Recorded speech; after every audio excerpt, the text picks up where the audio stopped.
Okay, so what I'm working on now, I am collaborating with the Courage Foundation. The Courage Foundation was born when we realized there was no mechanism to help Western dissidents. When a dissident in the developing countries is in danger, you have the Committee to Protect Journalists, you have Reporters Without Borders, Amnesty, and all of these like ready to jump and help them. But we realize that when there's someone coming from these countries where these organizations are based, they are like really paralyzed. They don't have to deal with, because they are building their campaigns based in the speech that the West is democratic and that the countries where they are based are peaceful and democratic countries, respectful of human rights. So the idea of having a dissident inside those countries shocks them and paralyzes them for action. So the world witnessed how slow was the human rights community to respond to Snowden, for example, and how even slower was the human rights community to respond to Chelsea Manning.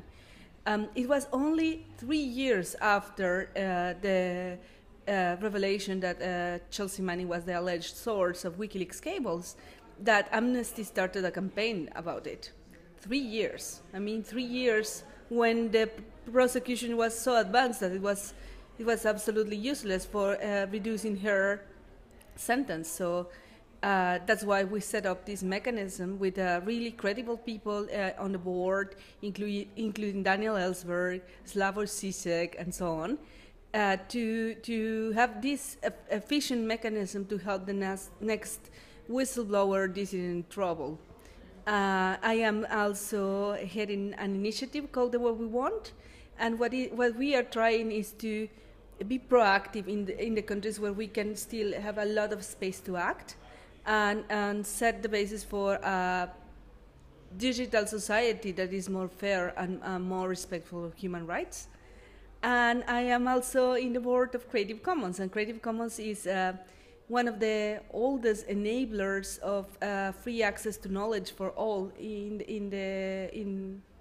globally. And even if the copyright fights seem forgotten, we are still active on it, because all this automatization of copyright enforcement is actually a threat not only to creativity, but also freedom of speech and privacy. So what I'm expecting from the festival, I think that lots of excitement to see the new left of Europe, and to see that the new left of Europe is not isolated and is thinking globally. And that was a very, very important part of my decision to come here in spite of my really packed work schedule. It is to see the possibilities beyond Europe and beyond borders and beyond disciplines. Something that I'm very excited is to see thinkers who are rethinking the future of economy interacting with visual artists and with campaigners who are on the ground helping refugees. We cannot think just in isolated matters. Like, I think that one of the mistakes of the old left is just to have put on the side all the creativity and the joy and the festivity of reinventing a country or reinventing a planet, and if we don't get this excitement, if we don't get the right level of excitement and compromise from all of us, we cannot get anywhere, and especially we will fail to engage the young ones who had better options to somewhere else, not exactly the right way. We look back at the environmental movement, they started with the small actions that were like seen as radical, and it was seen as paranoid, as exaggerated back then. And slowly, they pushed, the key of the environmental movement was the non-stop, invite all, involve all strategy. It cannot be something just for the activists. It has to be like take broader networks to do that, to make that happen. Just to quote you an example, we realized that the digital rights community is so tiny and is so elitist that now the Web Foundation, we decided to seal a partnership with Consumers International, because they have consumers who are very aware of the rights, and somehow it's not only a human rights issue, it's a consumer's issue, you know, it's a people's issue, it's a everyday people issue, and we want to make to penetrate this community and make them aware of the high cost of it. Same with politicians globally. Politicians are like a primary targets of surveillance.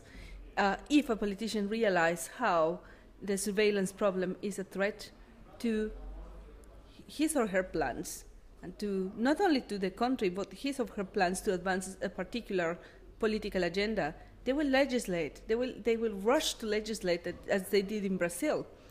And we need a scale, and we need in order to scale, we need to counter the current techno-capitalist model, you know, and somehow I wish it was not only the state, the main actor who could act, but as I see the things now, because of asymmetries and allocation of resources, it's only the ability to legislate and the ability to fund with public funds alternatives, and increase the barrier for make more difficult for these companies to operate in certain markets, key markets. It is the only way that I see in the next 2 to 5 years how to contain the situation. Once it is contained, and once we in parallel build the culture of privacy and the culture of good practices on with our digital life, with law and policy, and with alternatives provided by different countries, then we could start thinking of,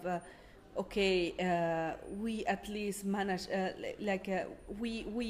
now that we control the thing, we will move to disarmament, because I see this surveillance, global surveillance, as some sort of weapon and some of pollution, you know. So once we contain it, we start dismantling this global surveillance complex.